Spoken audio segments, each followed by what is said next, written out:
Welcome back, ladies and gentlemen. Still with you here on LTV International and our continued coverage, taking a look at the last 7 years under the leadership of President Abdel Fattah Sisi. And of course, in this coming hour, we'll be dedicating our coverage to the president's leadership, not just inside, but in the African continent, and how the president, since assuming office 7 years ago, has really made Africa a priority. He has extended his hand to his African partners, always, reiterating that the country under his leadership is eager to cooperate effectively with its African partners in various domains. So we have more details in this report relating to the partnership with African countries under the leadership of President Abdel Fattah Sisi, and we'll be right back, so do stay tuned.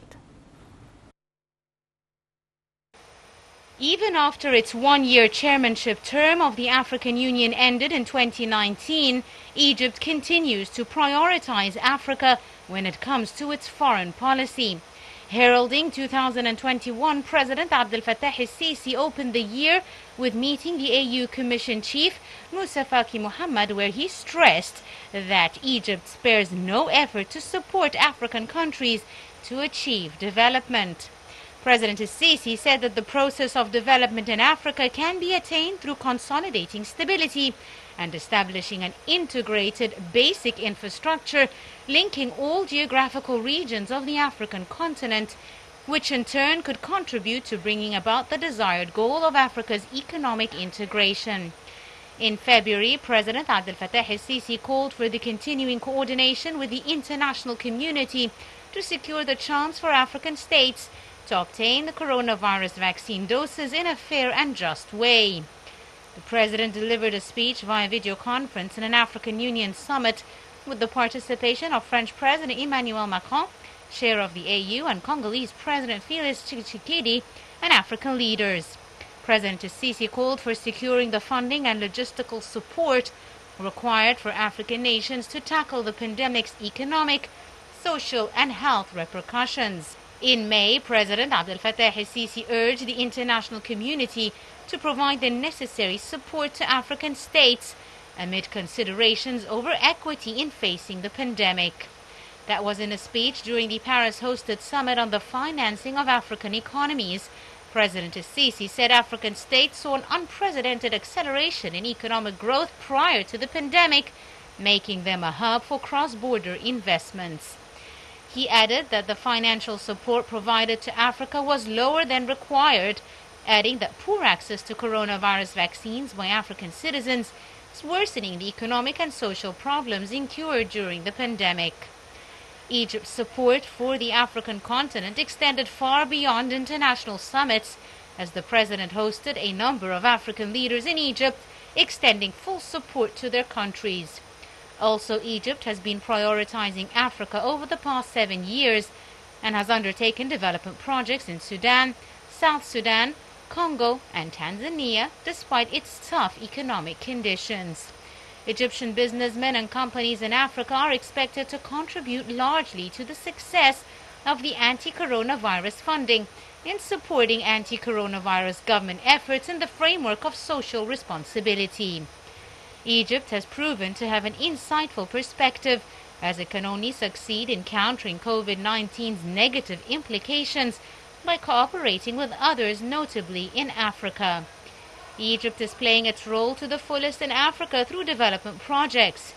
Even when Cairo held the presidency of the AU, it carried African causes to international forums such as in Russia, Germany, China, and France, and still continues to do so. Welcome back, ladies and gentlemen, and we're now delighted to be joined over the telephone by Dr. Amr Saleh, the economic expert. Dr. Amr, a very good afternoon to you, sir. Very good afternoon. Thank you very much. Thank you very much, Doctor, for joining us.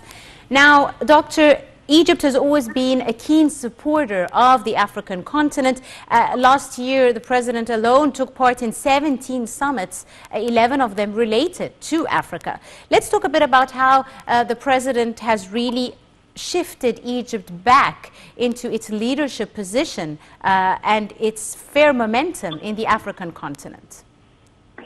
When Egypt has never been so far compared to its role in Africa. We always had a primary role in the development and in the liberation of lots of African countries. Yes. As you know.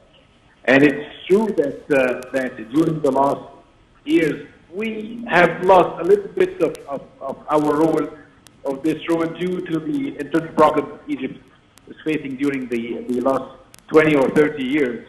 But to tell you the truth, that during the last 4 years, 5 years, Egypt has gained its position not only on Africa but in lots of regions all around the world. Yes. You remember with me, and maybe we're going to remember together the visits of the President Sisi to lots of countries that we've never heard about relations with Egypt, like Vietnam, for example, to Southeast Asia, and then the visits of President Sisi to Russia, the meeting that he had with the European and with the different leaders. From that perspective, Egypt had a new role to play in Africa. Absolutely. And as you remember, that Egypt was leading with a leader 2 years ago of the African Union. Yes. Egypt has played a very important role. Egypt has played a very important role in the reconstruction of Africa, in the development of Africa, in bringing peace of Africa. And you remember the words of the President Sisi saying that Africa should be built by the Africans for the interest of the Africans. Yes. And all the summits, maybe lately, the summit that was held in Paris for Sudan, that was really a success.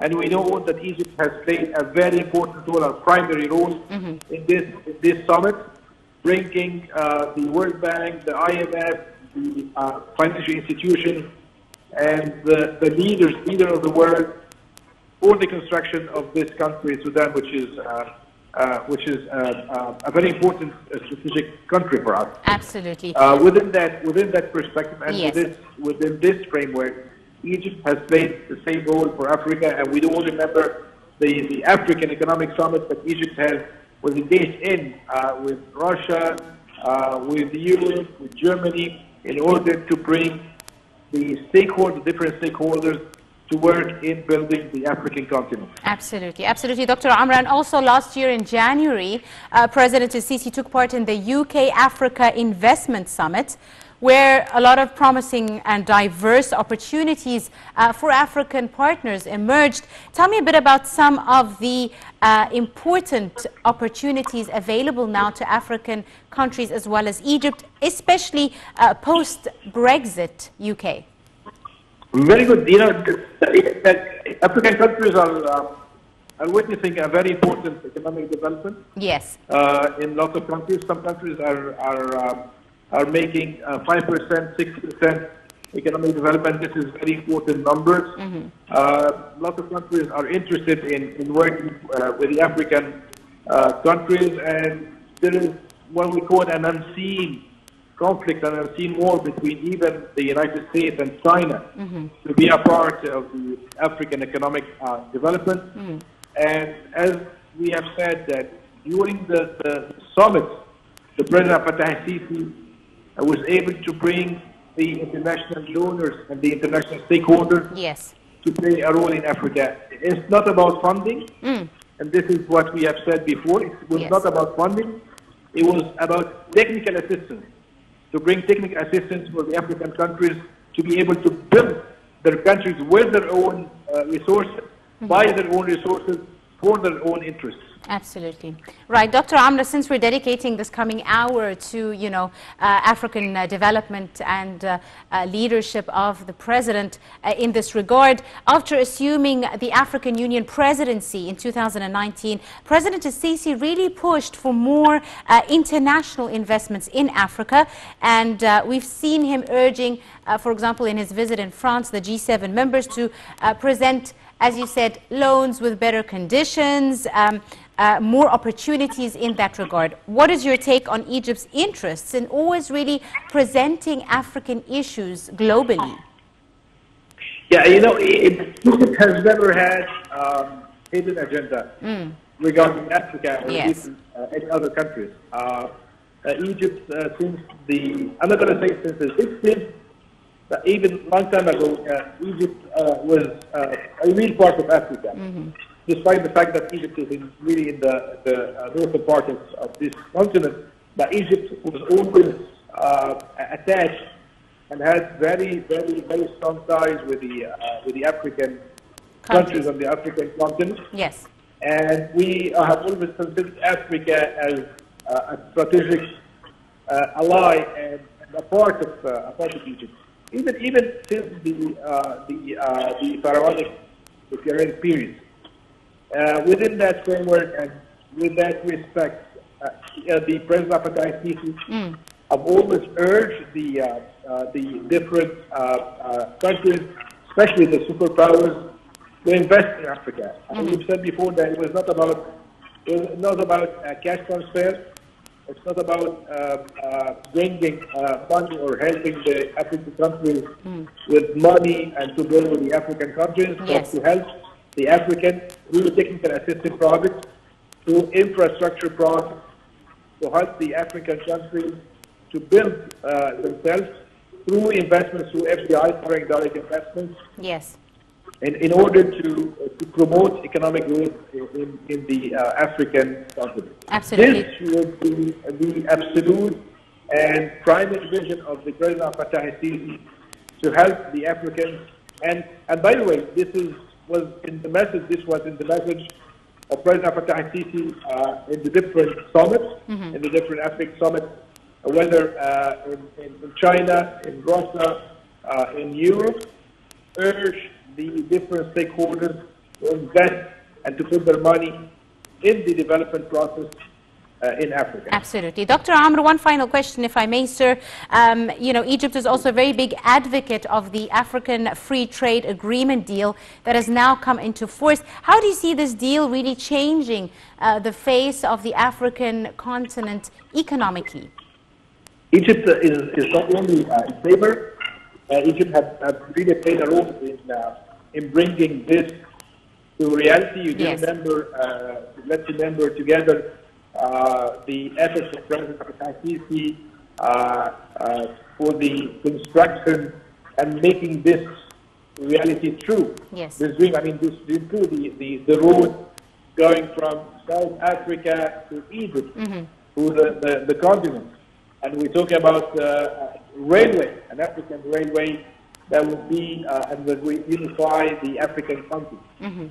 So Egypt has played a role in undertaking and making this dream and this project concrete through infrastructure, through building common ties and consolidating the economic relations between the African countries through the free trade agreement. Absolutely right. Dr. Amr Saleh, our economic expert. I'd like to thank you very, very much, sir, for joining us on this coverage here on Now TV International. Ladies and gentlemen, a very short break, and we'll be right back to continue, so stay tuned.